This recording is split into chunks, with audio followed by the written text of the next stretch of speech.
Hello again, everyone. We're looking at Matthew chapter 14, verses 1 to 12 this morning. If you have a Bible with you, please do open up and read with me. So, Matthew chapter 14, verses 1 to 12. At that time, Herod the Tetrarch heard the reports about Jesus, and he said to his attendants, "This is John the Baptist. He is risen from the dead. That is why miraculous powers are at work in him." Now Herod had arrested John and bound him and put him in prison because of Herodias, his brother Philip's wife. For John had been saying to him, "It is not lawful for you to have her." Herod wanted to kill John, but he was afraid of the people because they considered John a prophet. On Herod's birthday, the daughter of Herodias danced for the guests and pleased Herod so much that he promised with an oath to give her whatever she asked. Prompted by her mother, she said, "Give me here on a dish the head of John the Baptist." The king was distressed, but because of his oaths and his dinner guests, he ordered that a request be granted, and had John beheaded in the prison.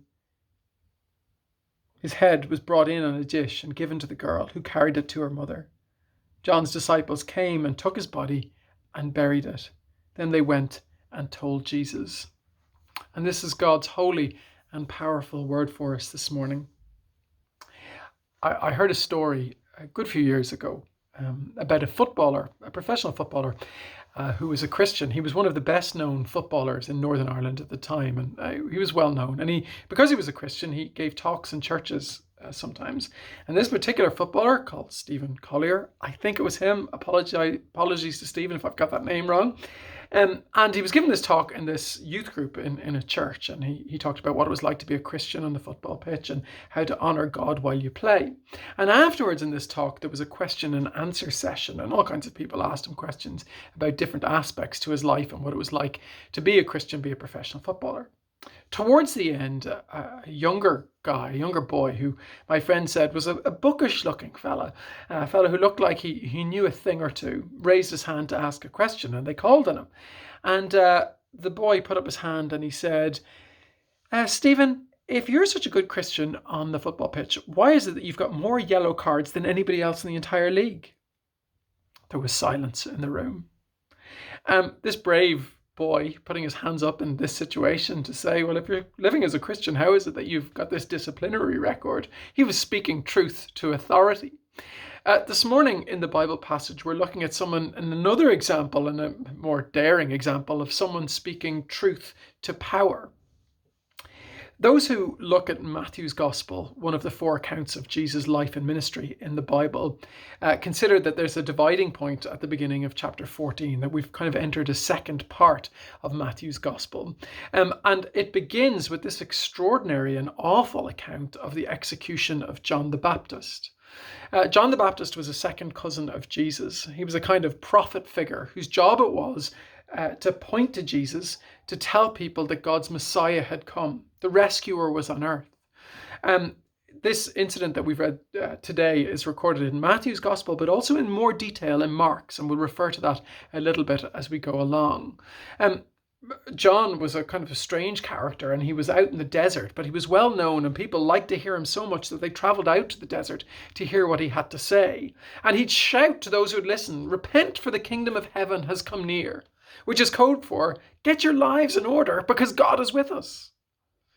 John had this extraordinary personal following and influence, and yet he never wanted to draw attention to himself, but tried to get others to look to Jesus. John said of Jesus, "But after me comes one who is more powerful than I, whose sandals I'm not worthy to carry." In modern talk, he said, "I'm not even fit to tie this lad's bootlaces." Now, one of the jobs that we read in the Bible, the jobs of those who speak on behalf of God and represent God, was to speak God's truth to those who are in authority. That was the task, and it still is today.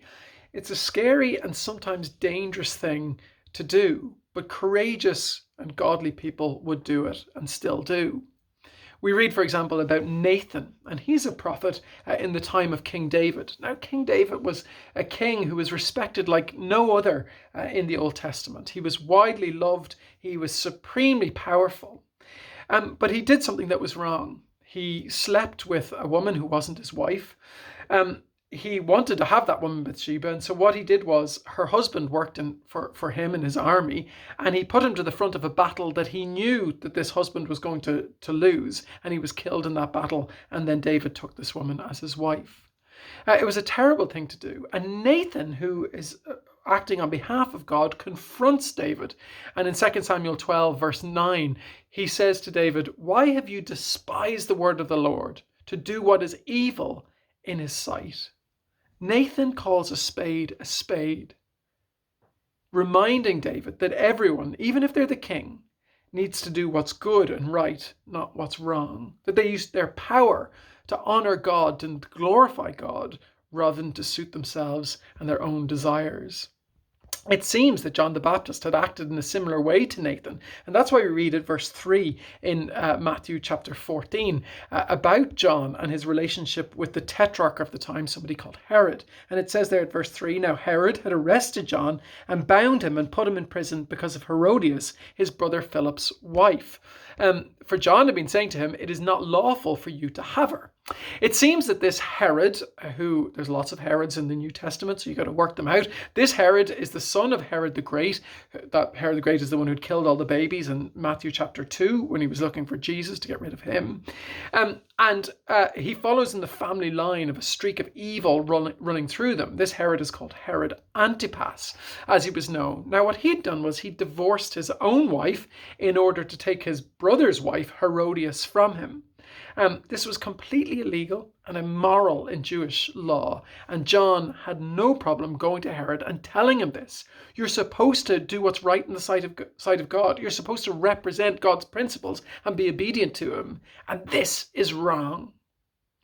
Now, Herod wasn't the sort of person who, when criticized by somebody, would say, "Well, thank you for saying that, John. I'm sure it must have been difficult for you to say that to me. I've reflected now on my blind spot, and I think I know the ways that I can change."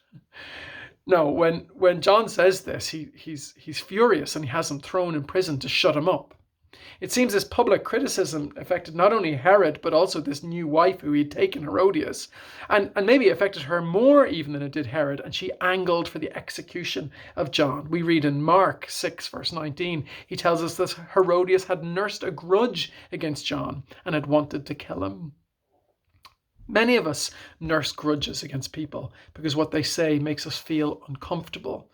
There may even be people in your life who have pointed out some area of how you're living, that it isn't good, that it's not honoring to God, and you've done whatever you can to silence that voice by avoidance or by refusing to listen to it in yourself. You've used whatever power is available to you to not have to change. It seems Herod himself was a bit torn. Mark again gives us some detail that Matthew doesn't. Verse 20 of chapter 6 of Mark says of Herod that Herod feared John and protected him, knowing him to be a righteous and holy man. When Herod heard John, he was greatly puzzled, yet he liked to listen to him.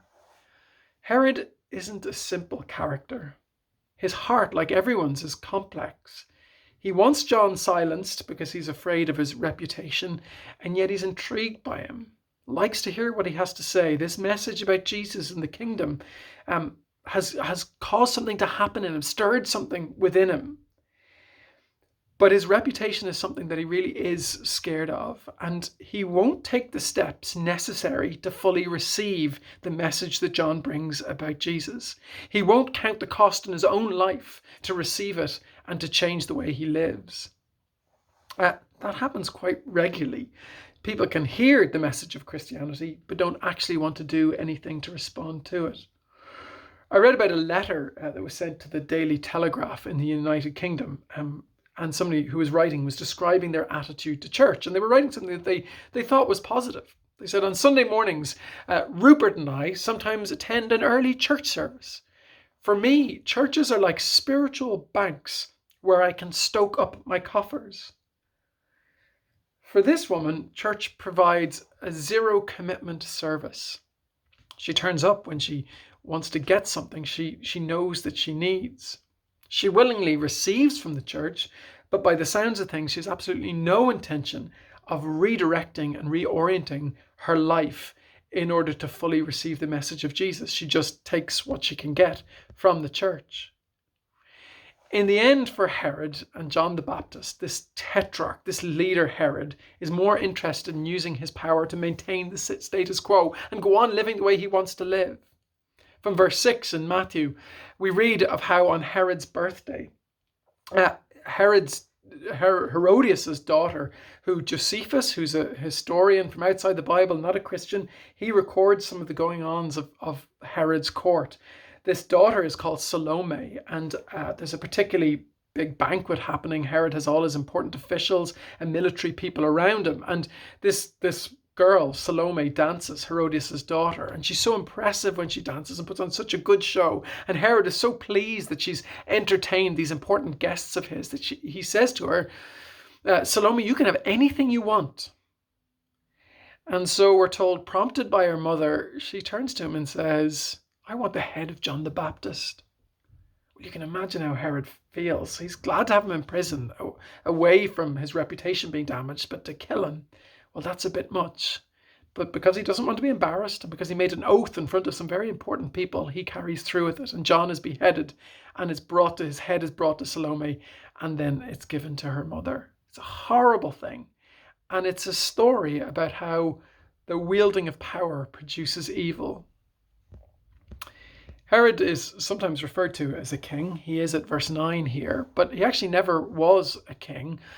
He wanted to be a king. He went to Rome and asked that he could become a king, but he never got to be one. And the Herods infamously wielded their power and influence in whatever way to allow them to increase their reputation, their wealth, their influence. It's what they were interested in. They were power hungry. And they'd stop at nothing to get this. They would just abuse the subjects of their lands. Every one of us lives in a variety of kingdoms. For the moment, our physical kingdoms at the moment are our homes, and they don't extend much beyond that. But wherever there's other people and we're in relation to other people, there's power battles and tensions going on. Maybe if you live in a house with housemates, there's some sort of power struggles that go there. Influence and authority is wielded in soft ways between housemates. There's in families parental authority over children. There's power dynamics between husbands and wives. Power dynamics everywhere. We know people in these power relationships use them in evil ways. And one of the saddest, but it seems terribly sad to say it, but an inevitable results of this lockdown is that domestic abuse is on the increase. Calls to charities helping people, and they're there to be called, are getting so many calls. The power dynamics where power is used in an evil way. Coronation Street is getting record viewing at the moment as it depicts the abusive relationship between Jeff Metcalfe and his wife Yasmin. Power is being used in that TV show for despicable evil. And of course, it's just a TV drama, but it shows and it tells a story that is the true story and experience of, unfortunately, so many people around the world.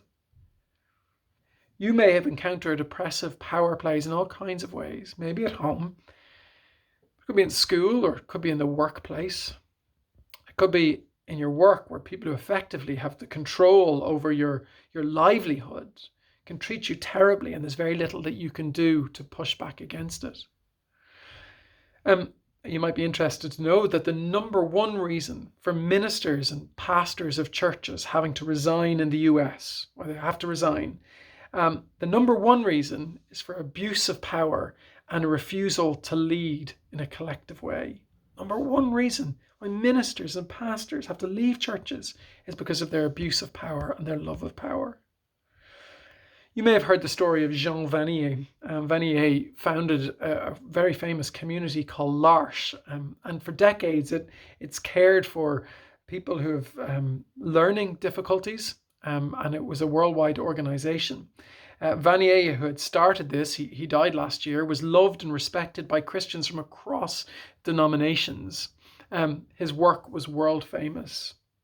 It's emerged in the last few months that Vanier had abused at least 6 women, and he'd used his power and his influence, his religious influence, his moral authority to cover up his evil.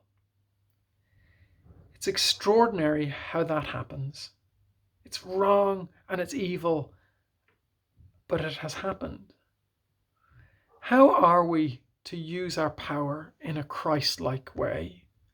What is it for a Christian to use their influence in a godly manner?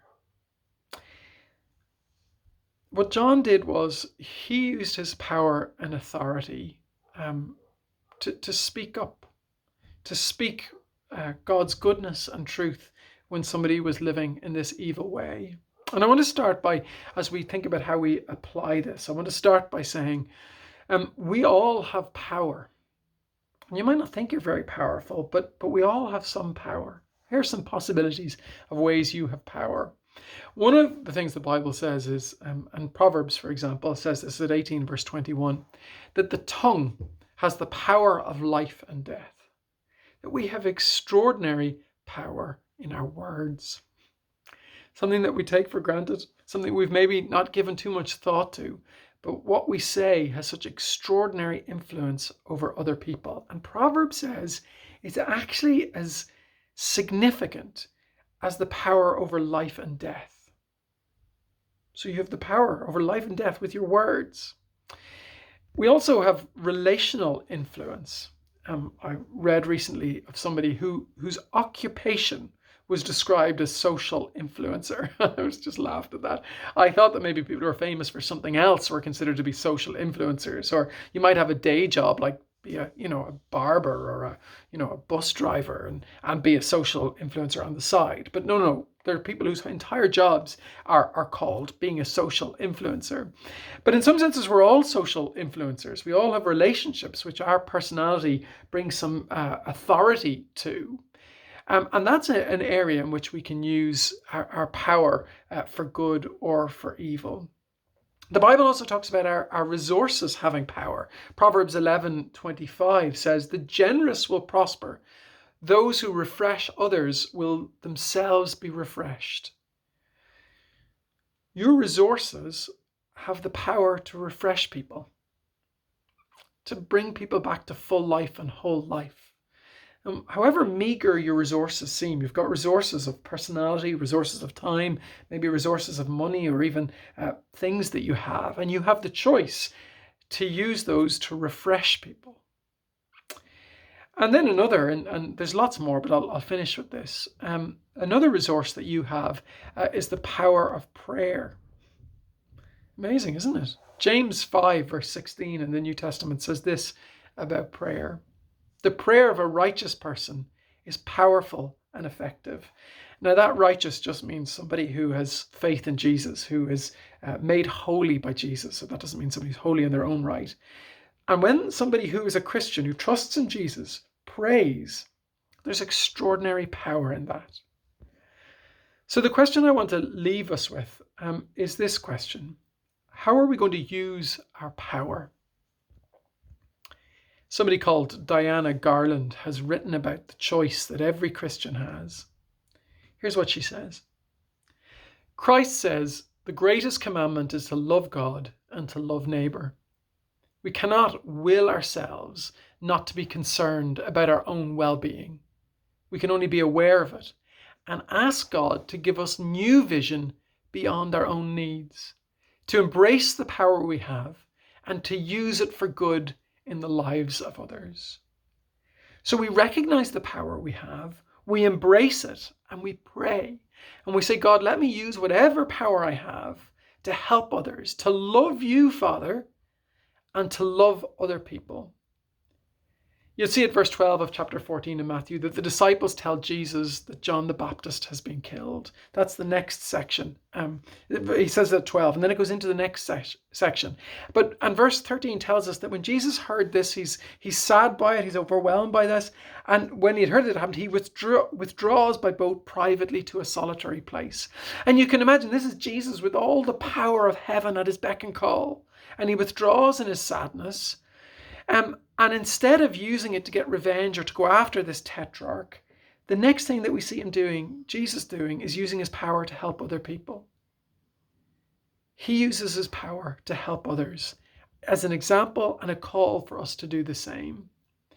One of the things that we can do is to speak truth to power. Just like Jeremiah was told by God. God says to Jeremiah, go down to the house of the king of Judah. Go to the king and speak there this word.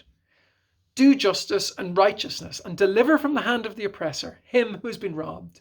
And do no wrong or violence to the resident alien, the fatherless and the widow, nor shed innocent blood in this place.